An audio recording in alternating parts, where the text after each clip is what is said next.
Kashmir for the year 21-22. Item number 20 G. Sir, I rise to again present a statement, Hindi and English versions showing supplementary demands for grants, third and the final batch for 21 and 22. Item number 21, Shrimati Nirmala ji. Sir, I rise to present a statement again in Hindi and English versions showing demands for grants, excess grants for 18 and 19. माननीय सदस्यगण, नियम 377 के अधीन मामलों को सभा पटल पर रखा जाएगा। जिन माननीय सदस्यों के 377 के अधीन मामले स्वीकृत किए गए हैं, वह कृपया निर्धारित समय में उनको पटल पर पहुंचा दें। Item number 23, Shrimati Nirmala Sitharaman ji. So this is a motion. I rise to move that this House do suspend Rule 205 of the Rules of Procedure and Conduct of Business in Lok Sabha, which provides that there shall be no discussion of the budget on the day it is presented to the House in its application to discussion of the budget for 22-23 and supplementary demands for grants for 21-22 of the Government of Union Territory of Jammu and Kashmir to enable the same day presentation of and discussion on the budget. Shri Manish Tiwari ji. Mr. Chairperson, sir, I rise to oppose this motion.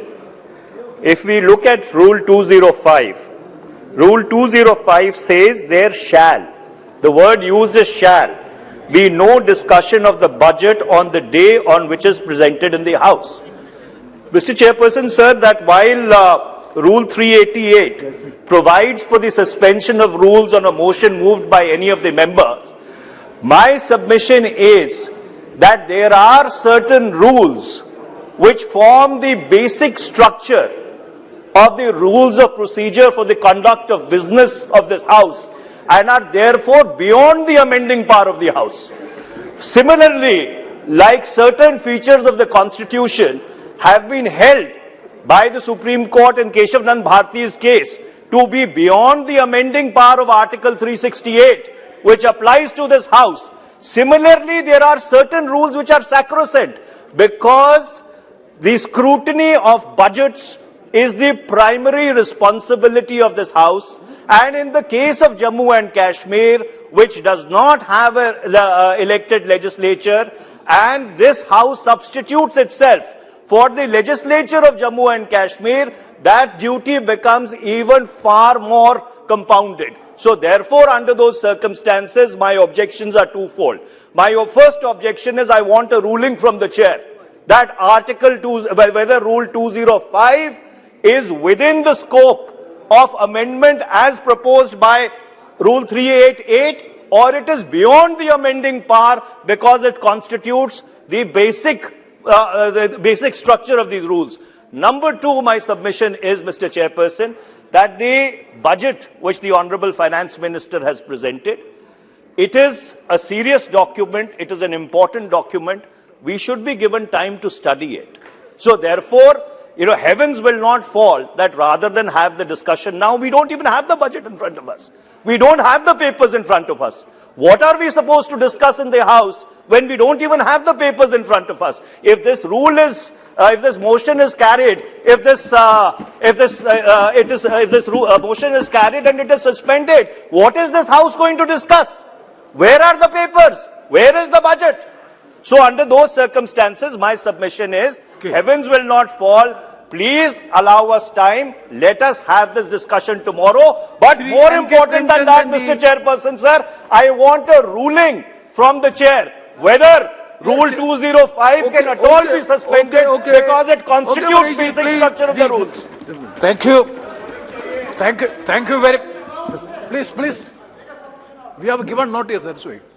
Sir, I have given notice of my objection in allowing this motion of Rule 205 of the Rules of Procedure and Conduct of Business. I fully support the observations made by Sri Manish Tiwari ji. Regarding Rule 205 is very specific that there shall not be.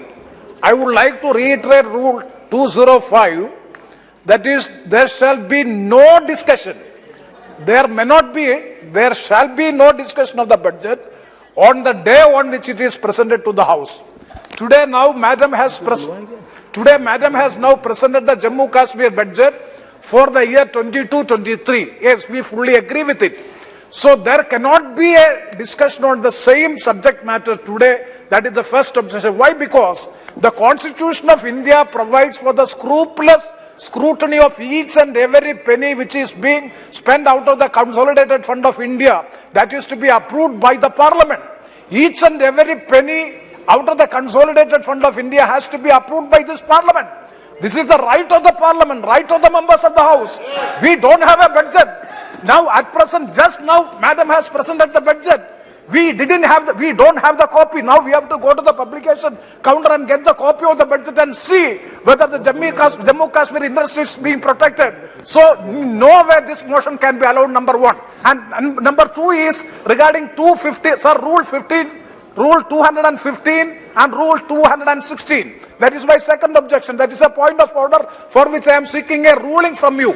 Sir, because the order paper, the list of business shows that if item number 23 is carried on, Chairman, sir, kindly see, if item number 23 is, if this motion is carried on by this House, then item number 24 to 26 will be taken together for discussion.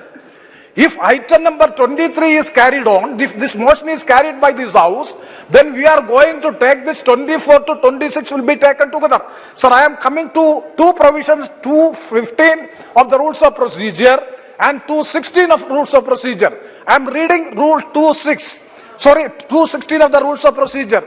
The debate on the supplementary grant shall be confined to the items constituting the same, and no discussion may be raised on the original grants nor policy underlying them, save insofar as it may be necessary to explain or illustrate the particular items under discussion. Sir, 216 is very clear that the original demands for grants shall never be discussed with the supplementary demands for grants. Yes, I do expect that if the Speaker has ample right to suspend the rule, that I will agree, but there is a specific provision in the Rules of Practice and Conduct of Business by virtue of Rule 216, original grants for demands shall never be discussed with the supplementary demands for grants. Sir, kindly see item number 2, all these original demands for grants or original budget is there, along with supplementary demands is also there. Supplementary demands and original grants shall never be discussed together.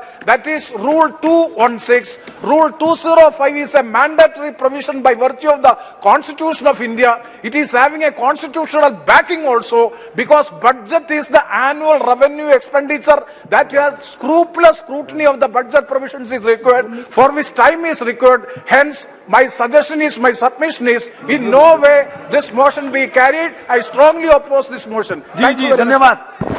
देखिए माननीय सदस्यगण, आपने अपनी आपत्ति दर्ज कर दी है।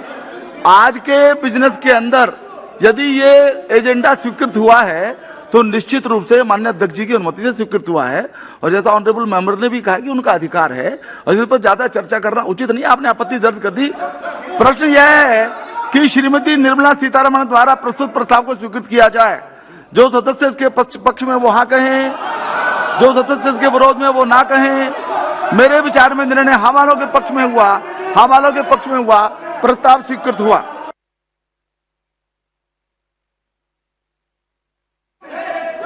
आदरणीय बालू जी, 0 hour begins now, please.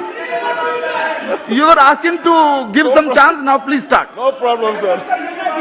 Please. Sir. I have told that यदि ऑनरेबल स्पीकर उन्होंने इसको एजेंडे में लिया है तो ये फाइनल है, इट्स ऑल। आपने भी इस बात को कहा कि उनका अधिकार है, उस अधिकार को मान्य करना ही चाहिए, उस पर कोई चर्चा की आवश्यकता नहीं है। बालू साहब, Sir. आप पर सब बोलिए ना। 0 hour, please. Sir. Sir, Government of India is the largest employer of the country. Government of India is the largest employer. Sir, more than 22.55 crores organized इसके बाद चर्चा होगी तब बोलिए। employees are there in this country. And they are contributing EPF. Sir, In 2016, according to 7th Pay Commission, the employees are entitled to get 18,000 rupees as minimum wages. But Government of India has not come forward to extend 18,000 and divided by 2, 9,000 as pension per month. That means 9,000 rupees pension per month. They have to extend. But Government of India has not given any consent to 9,000. But they slashed to 3,000. Even after slashing to 3,000, they are not extending 3,000. They are extending only the minimum pension is 1,000 rupees only. I don't know what is the reason behind it. Now, adding insult to the injury, yesterday or day before yesterday, they have slashed the interest from 8.5% to 8.1%. It is the most dangerous issue which the EPF committee has agreed to 8.1%. This is not good, sir. I demand the EPF committee should restore 8.5% interest on EPF, and at the same time, they should give a minimum pension of 3,000 what they have agreed during the discussion with the labor sir. Thank you, sir. हमारा सुदीप्ता को बोलने दीजिए sir. 0 our में बोलना चाहते हैं क्या Sudipta? 0 our में कोई विषय रखना चाहते हैं क्या? वो विषय पूर्ण हो चुका। कल्याण दा बैठिए, आप प्लीज बैठिए कल्याण दा। 0 आवर में कोई सबमिशन आपका हो, नहीं केवल 0 आवर में कोई सबमिशन हो तो please. Yes, issue which was raised by Manish Tiwari. Sir, today this issue was discussed on the advisory committee meeting. In the BSc. Sir, listen now. Sudeepta, it is not question of 0 hour now. This issue was discussed. No. This that is over now. Sir, आप सुनिए ना पहले expand कर देंगे बाद में. This issue was discussed in the business advisory committee. The minister was also present. There, Honorable Speaker agreed that without circulation of the budget speeches to the members, how they can take part in the Sudeep discussion. आप बहुत वरिष्ठ So he said that, No. that the Please, decision has been adopted. No. At least 2 Objection. hours minimum time to be Dr. given for Sanjeev Kumar studying Shindri. the budget. And then only the discussion can start. Nothing is going on. Otherwise this discussion Dr. Sanjeev Kumar cannot start. Shindri. कुछ चर्चा After 2 hours it will be discussed. After 2 hours it will be discussed. आपका तो notice भी नहीं है और वो विषय पूरा भी हो चुका है। कल्याण दा बैठ जाइए। डॉक्टर संजीव कुमार शिंगरी है क्या? After 2 hours it doctor Krishnapal Singh Yadav ji please. Nothing will go on record except that of Shri Krishnapal Yadav ji. धन्यवाद अध्यक्ष महोदय, जो आपने मुझे इस शून्यकाल में बोलने का अवसर दिया। सर्वप्रथम तो मैं भारतीय जनता पार्टी के इन 4 राज्यों में प्रचंड जीत के लिए हमारे यशस्वी प्रधानमंत्री जी, सम्माननीय श्री नरेंद्र मोदी जी, राष्ट्रीय अध्यक्ष श्री जेपी नड्डा जी, सम्माननीय श्री अमित शाह जी व वरिष्ठ नेतृत्व व कार्यकर्ताओं को बधाई देता हूं।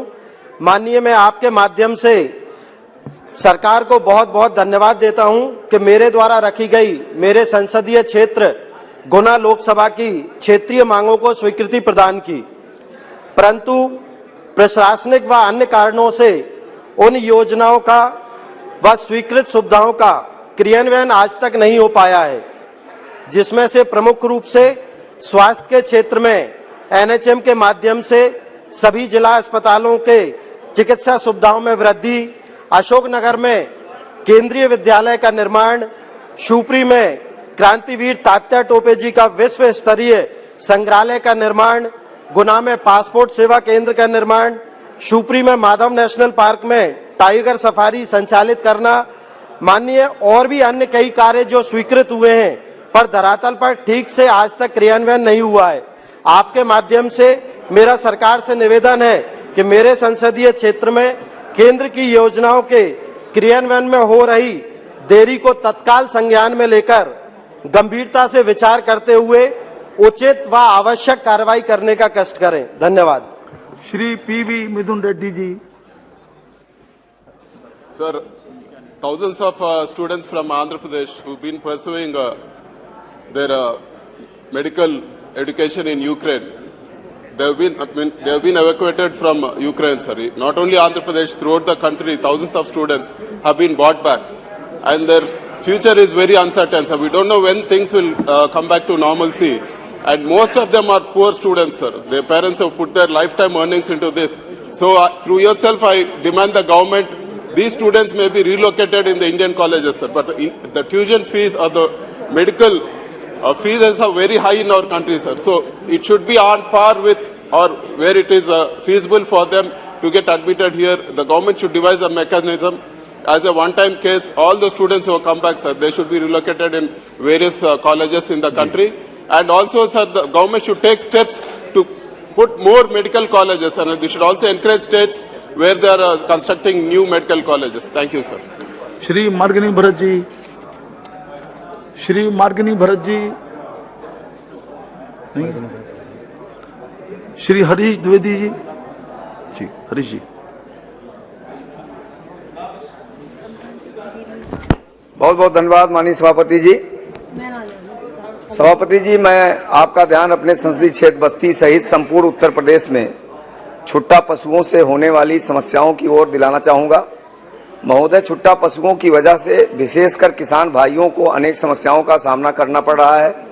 ऐसे पशु मेरे संसदीय क्षेत्र बस्ती के ग्रामीण क्षेत्रों में किसान भाइयों की खड़ी फसलों को व्यापक नुकसान पहुंचा रहे हैं, जिससे किसानों की गाढ़ी कमाई और खून पसीने की मेहनत बर्बाद हो जा रही है। साथ ही साथ छुट्टा पशु गली मोहल्ले से लेकर व्यस्त सड़कों, विशेषकर हाईवे आदि पर दुर्घटना व यातायात जाम का कारण बन रहे हैं, जिससे राहगीरों को भी कठिनाइयों का सामना करना पड़ रहा है। अतः उपरोक्त समस्या की गंभीरता को देखते हुए मैं आपके माध्यम से सरकार से यह मांग करता हूं कि मनरेगा निधि के अंतर्गत प्रत्येक गांव में गौशालाओं का निर्माण कर उनमें छुट्टा पशुओं के रहने की व्यवस्था सुनिश्चित की जाए, जिससे किसानों के फसलों का नुकसान होने से बचाया जा सके। धन्यवाद। श्री राजमोहन उन्नीथन जी। जी sir.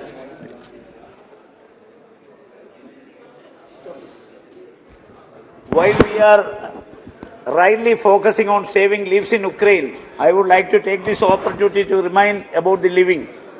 The incident that unfolded in Ukraine on 25th February 2022 have left the whole dumbstruck. The crisis is one that Indians cannot ignore owing to sizable population of Indians who live in Ukraine. According to the data tabled by the Ministry of External Affairs in 2021, India had over 18,000 students enrolled in various universities in Ukraine. Almost a quarter of international students in Ukraine are Indians, more than Russia and France. The government of India claimed that over 15,920 Indian nationals have been brought back to India on 76 flights under the evacuation mission Operation Ganga. However, more than 1,000 students, mostly Keralites, are still trapped in Sumy. They are waging a grim battle for survival with supplies depleting, fast exit routes to safety blocked by fierce fighting. So I request the Honourable External Minister to take necessary and quick steps to bring back the Kerala students stranded in Sumy. As all we know, their life is at stake in Ukraine. It is also a fact that thousands of Indian students returning from war-torn Ukraine are facing the issue of rehabilitation. The course of events in Ukraine has dashed their hopes and dreams.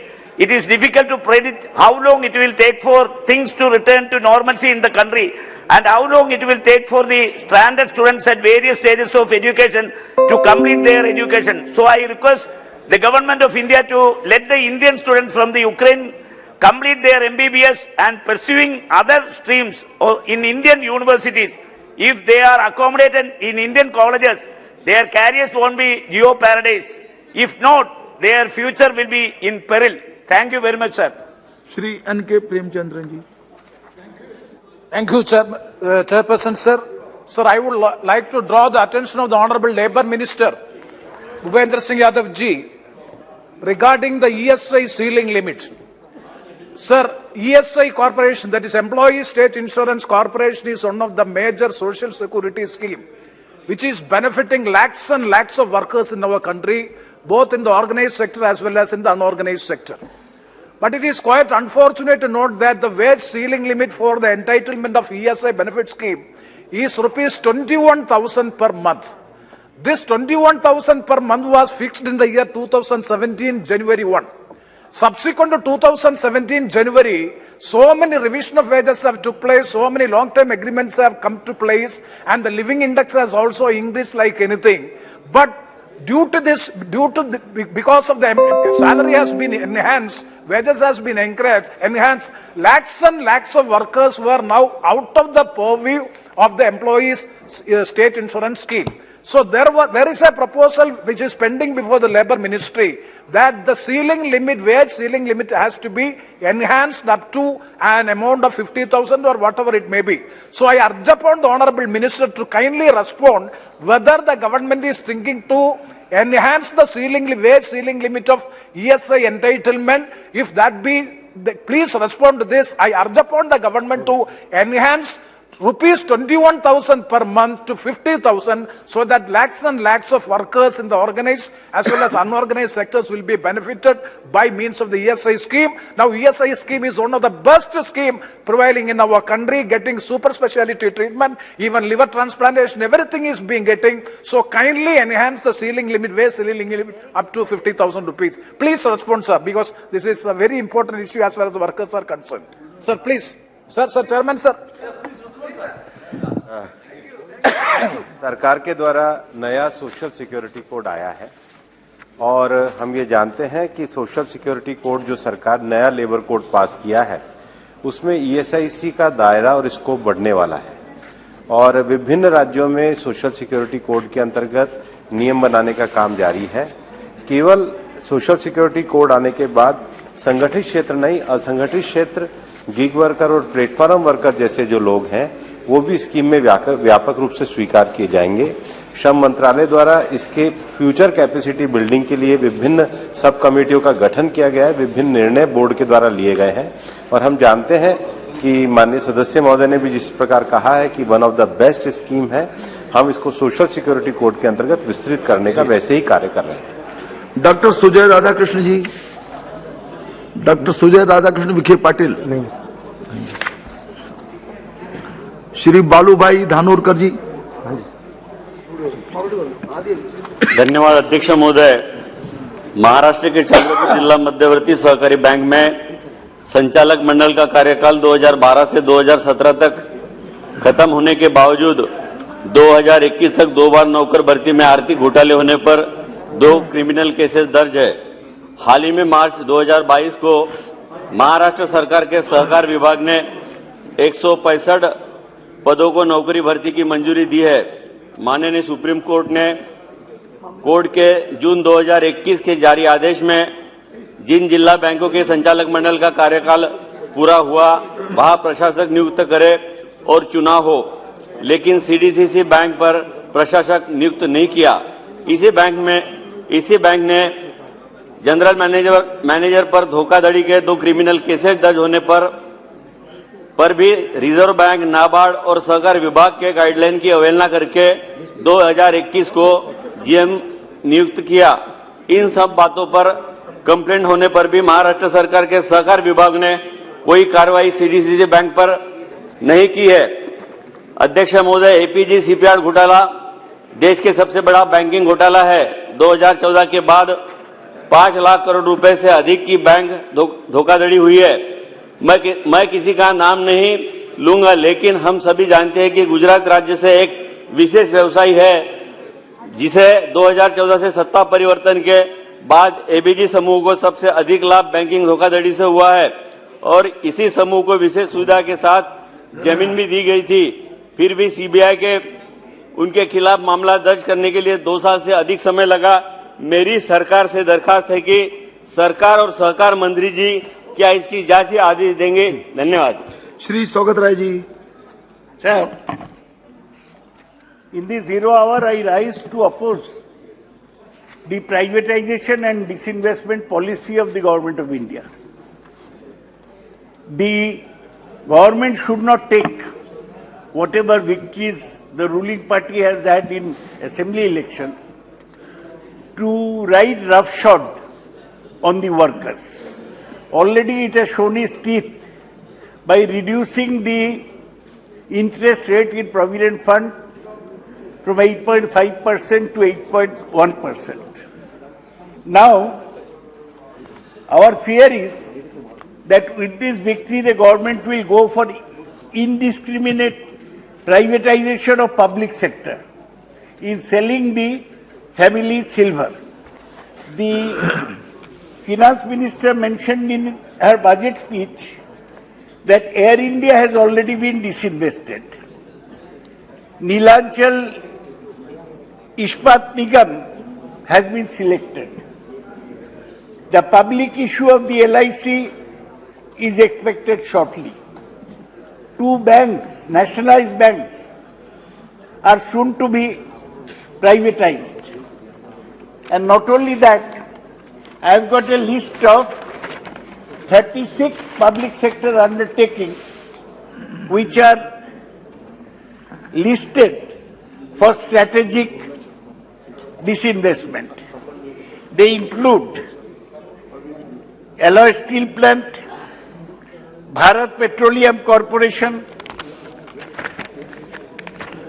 BEML Project Development, Ferroscrap Nigam, Bhadravati Steel, Bengal Chemical, ITDC, Hindustan Antibiotics and all that. So the government is planning to sell all the airports to private parties. It is planning to sell the port to private parties. And in a big way, it is going for the disinvestment in the railways. On behalf of the people in my state, we oppose this indiscriminate policy of privatization. This is anti-labor, and corporations built up with people's money over the year is going to be given to private sector, who include Adani's, Ambani's and now Tata's, who are the new favorite of the government. I totally oppose the disinvestment of public sector undertakings, including banks, railways, LICs, airports, ports and big industries in the public sector. राजन बाबूराव विचारे जी।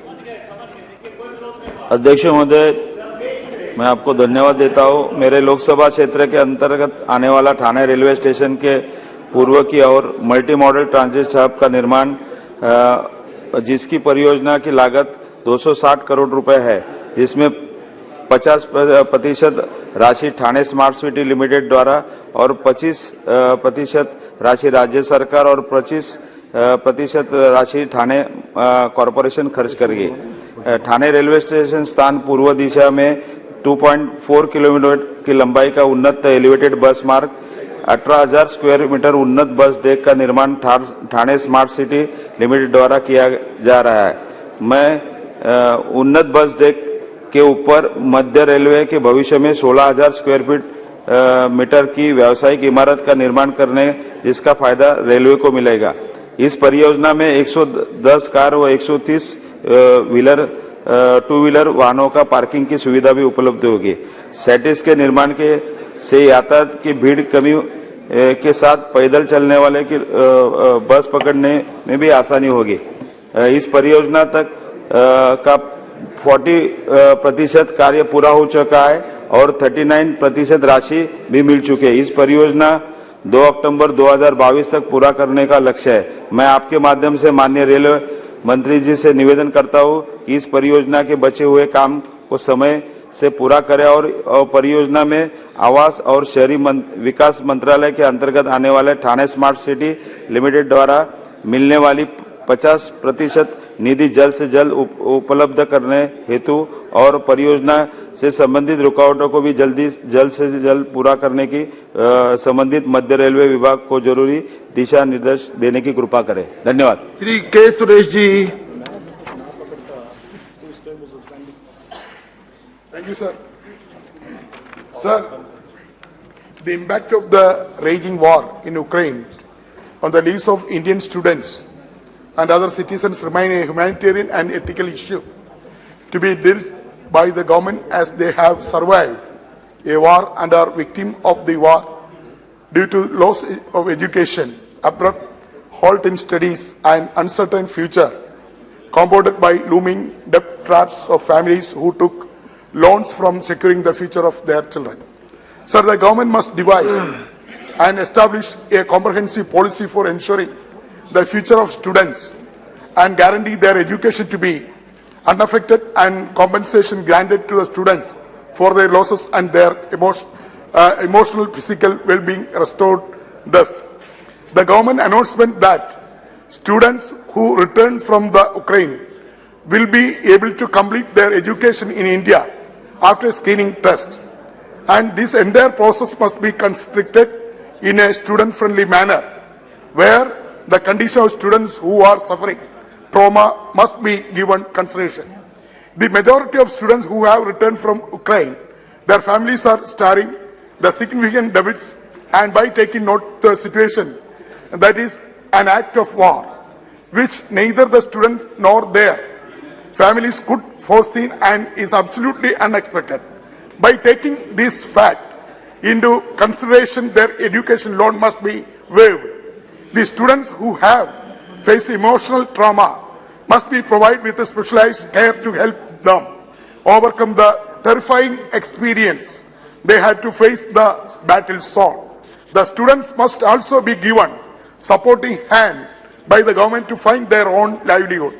By sensing the shortcoming in coordination and evacuation mission, the government must appoint a student welfare wing in every embassy and consular office of Indian foreign countries that will be function round clock and master control room to be set up the External Affairs Ministry headquarters as policy intervention mechanism for every eventuality arising against the Indian students. So therefore I would like to request through you, sir, Honorable External Affairs Minister, come forward the House to make a statement in this regard. Thank you, sir. Shri Bellana Chandrasekhar ji.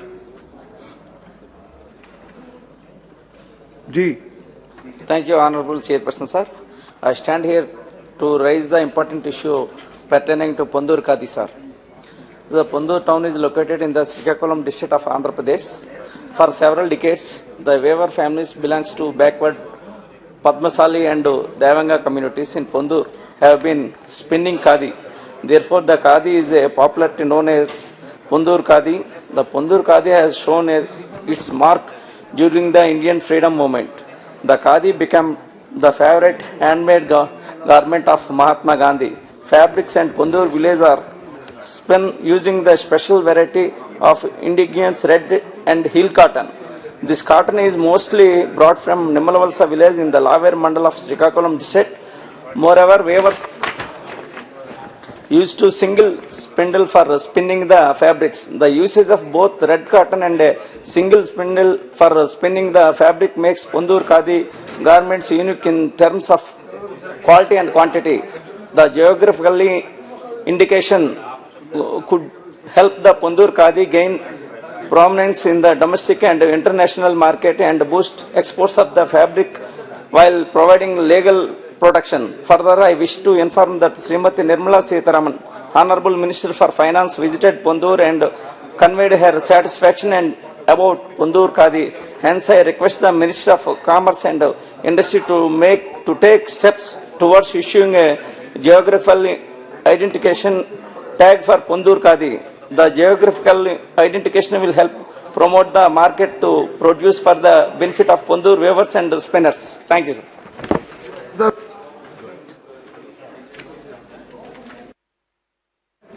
आपको बहुत बहुत धन्यवाद। हमारी लोकसभा इटावा और उस इटावा क्षेत्र में एक बहुत बड़ा क्षेत्र यमुना और चंबल दोनों नदी हैं जो मध्य प्रदेश के सीमा पर हमारा क्षेत्र एक तरह से बीहड़ का बहुत बड़ा क्षेत्र है और वो उस क्षेत्र में सबसे बड़ी समस्या लंबे समय से पानी की समस्या रही।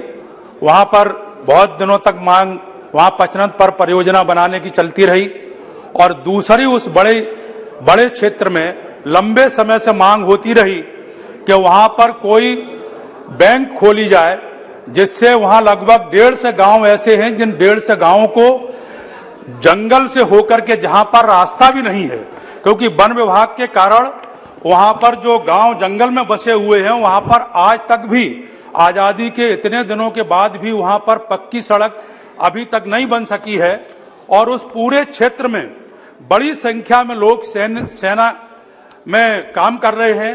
उनकी जो घर से जो महिलाएं हैं उनको एक लंबे दूरी पर बैंक में वहां जाना पड़ता है और इन्हीं सब मांगों को लेकर के वहां पर 1990 में वहां पर 2 बैंकें खोली गई, सेंट्रल बैंक खोली गई और ये दोनों बैंक हनुमंतपुरा चौराहे पर एक बैंक खोली गई और दूसरी पिपरौली गढ़िया पर यह बैंक खोली गई महोदय। इसके बाद वहां पर दस्यु सम्राट, बहुत सारे दस्यु वहां पर खड़े हुए और बड़े बड़े गिरोह जब हो गए तो उसके भय के कारण वो दोनों बैंकें वहां से लखनऊ शिफ्ट कर दी गई और चकन्नगर शिफ्ट कर दी गई महोदय। वो 150 गांव अब वहां पर कोई दस्यु सम्राट नहीं रहे, कोई बड़े गिरोह नहीं रहे, लेकिन वो 150 गांव के लोग आज भी, महिलाएं हमारी, जो रास्ता नहीं है उन्हीं 30 किलोमीटर दूर लखनऊ में बैंक में जाना पड़ता है। मैं आपके माध्यम से माननीय वित्त मंत्री महोदया से मेरा अनुरोध है कि पुनः वहां पर हनुमंतपुरा चौराहे पर पुनः सेंट्रल बैंक को खोला जाए और पिपरौली गढ़िया में खोला जाए, जिससे वहां की 150 गांवों की समस्या श्री मद्दिला गुरुमूर्ति जी, बहुत बहुत धन्यवाद। श्री मद्दिला गुरुमूर्ति जी, आप प्लीज कुछ उच्चारण ठीक किया है, pronounce correctly? Yes, sir. Yes, sir. Please, please. Yes, sir. Thank you, Honorable Chairman, sir. I would like to raise an important issue regarding EV charging infrastructure. EV charging infrastructure in line with the 2030 vision of converting all vehicles to electric vehicles. The government has encouraged usage of electric vehicles through initiatives like introduction of FAMA scheme, PLI scheme for automotive sector, and creation of e-Amrit portal to boost consumer knowledge and solve queries related to electric vehicles. According to Vahan portal, as of January 2022, there are 9.13 lakhs total registered EV vehicles in India. Among the total EVs sold in 21-22, the share of two-wheelers was the highest at 49%, followed by three-wheelers at 45%. As for Bureau of Energy Efficiency, a total of 1,028 public charging stations have been installed throughout the country by January 2022, and the gap in the number of availability public charging stations to the number of registered EVs is very high. 9 mega cities like Surat, Pune, Ahmedabad, Bangalore, Hyderabad, Delhi, Kolkata, Mumbai and Chennai account for more than 900 stations, creating a disparity among cities across the state. For example, Tirupati of Andhra Pradesh, with floating population of 5.8 crores per annum, is not having single public charging station, which is much useful for the people. I would therefore request the government to expedite the process of providing accessibility to charging infrastructure and solve the issue of fragmented charging stations in India, especially in Tirupati of Andhra Pradesh. Thank you, sir. Thank you for giving me. Shrimati Supriya Sule ji. Stand here today as the Ministry of Commerce. The wholesale price index from November 2021 rose exponentially by 14.21%, sir. And due to that, the food prices and the fuel prices have really gone up. The diesel, petrol has crossed over 100 in various states, as well as the LPG cylinder gas has reached over 850. Sir, even the circumstances which are right now globally faced, which is what is happening in Russia and Ukraine, is going to impact our lives exceptionally, and it's really going to put the economy under a lot of pressure. The retail prices, the Consumer Affairs Department says between 2018 to 2021, I'll just give 2-3 examples. Sir, the cooking oil prices have increased by 67%, palm oil by 61, moong dal by 44, urad dal by 54, tur dal by 49%, and so on. So I request the Honorable Government of India to step in. Anyway, the states are strapped and under a lot of financial pressures. GST money is not coming on time, so our social sector programs are affected. So how does the poor live in this country, sir? Even the Consolidated Fund of India, all the cess that is collected, be it road, be it agri, be it on all these petrol issues, all the cess, we don't even know where the cess goes. It goes to a centralized fund, but it's not necessarily spent only on that issue. So I would like to bring this to the notice of the central government. Please bring the prices down, help the state governments, because people are just recovering from the pandemic. There is a problem with the economy and people are struggling to make ends meet. So we all need to collectively put our minds and discuss this and resolve this and reduce the cess on all these issues. Shri Abdul Khalik ji. We all are aware of the humanitarian crisis faced in Ukraine because of the war. Many Indians and Indian students were stuck in the hostile war zone for several days. The government could have acted beforehand to warn Indians to leave the country and guard them from Ukraine itself months before the start of the war. Sir, Indian citizens and students had to survive in such environments and had to cross over the neighboring countries on their own. Indian government provided aircrafts to bring back people, but Indians had to risk their lives and cross the borders, find their own means to reach to one of the borders. So in reality, this was not an evacuation from the war zone as being claimed. Sir, having said that the most important part now is what will be the fate of Indian students studying in Ukraine whose future is full of uncertainties. The students are from various batches or years of medical college in Ukraine. Will the government of India bring out a policy whereby these affected students will be accommodated in various medical colleges across the country to complete their remaining medical studies? Having said that, it must also be kept in mind that these students should not be burdened with additional financial burden for completion of the courses. Along with the students, the interns should also be equally placed in various medical colleges and qualification degrees be awarded to them. Thank you, sir.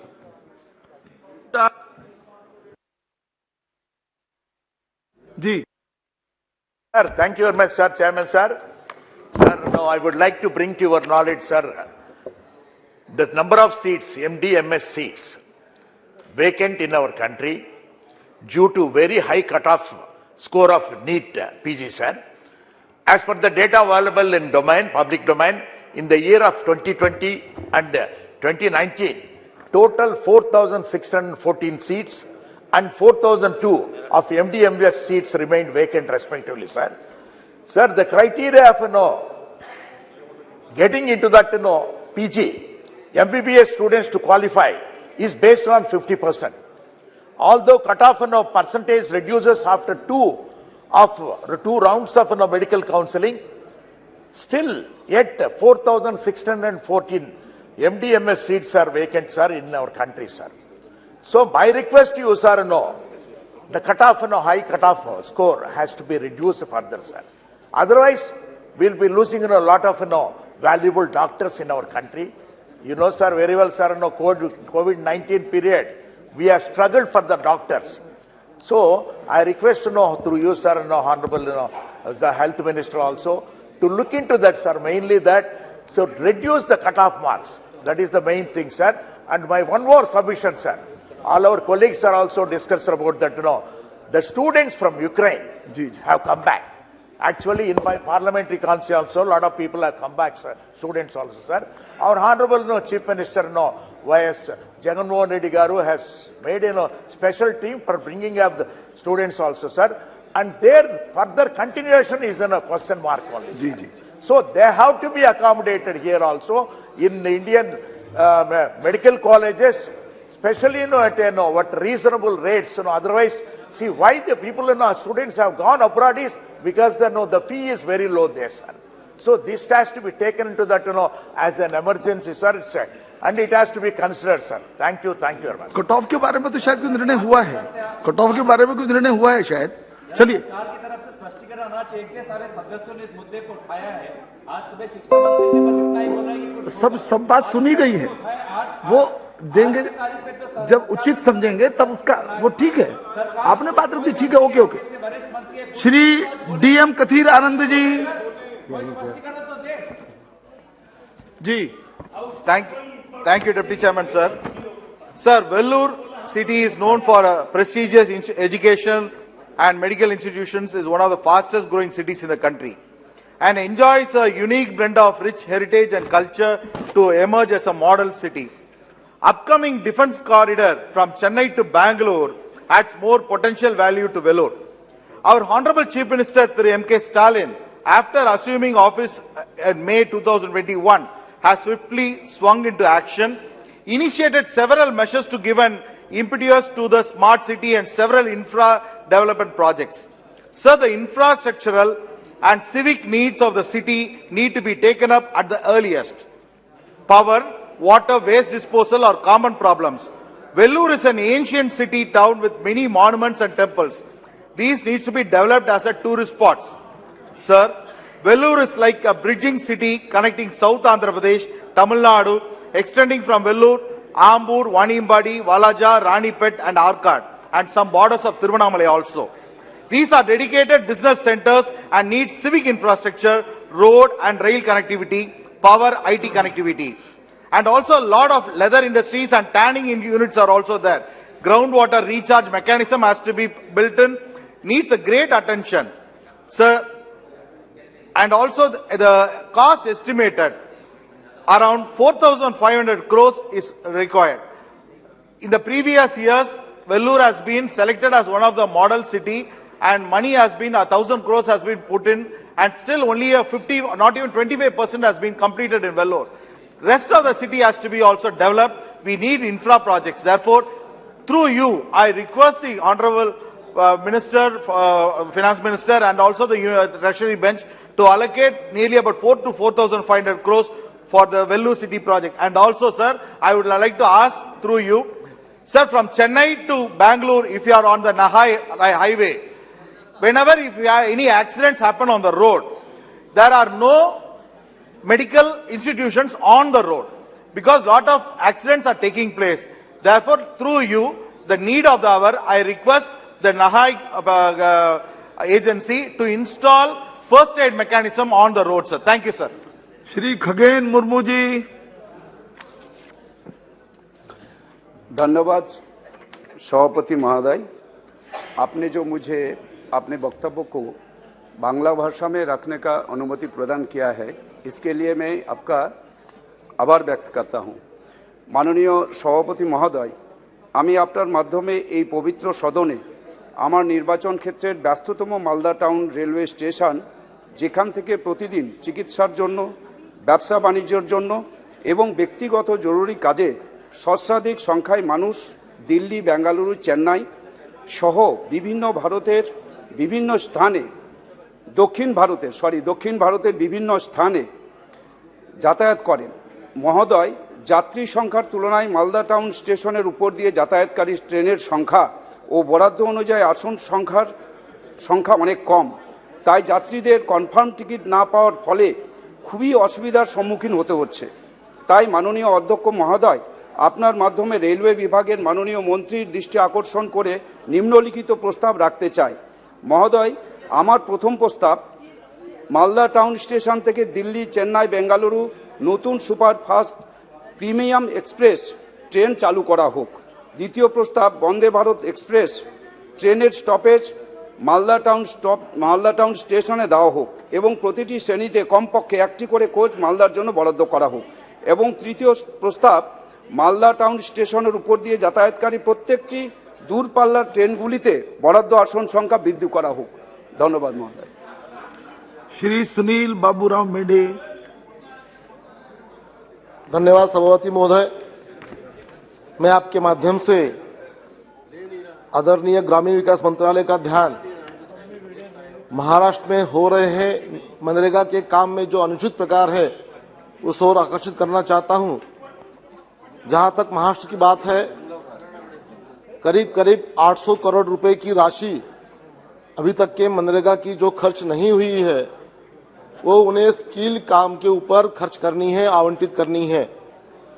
मगर जहां तक वो लोग स्थानिक MLA को विश्वास में रखते हुए बिना ग्राम पंचायत के ध्यान में लाते हुए डायरेक्टली सभी काम महाराष्ट्र सरकार मंत्रालय की ओर से एक यादी निकालती है और जो एमएलए उनको चाहते हैं उन लोगों को डायरेक्ट वो काम दिए जाते हैं जो अनुचित प्रक्रिया का पालन है।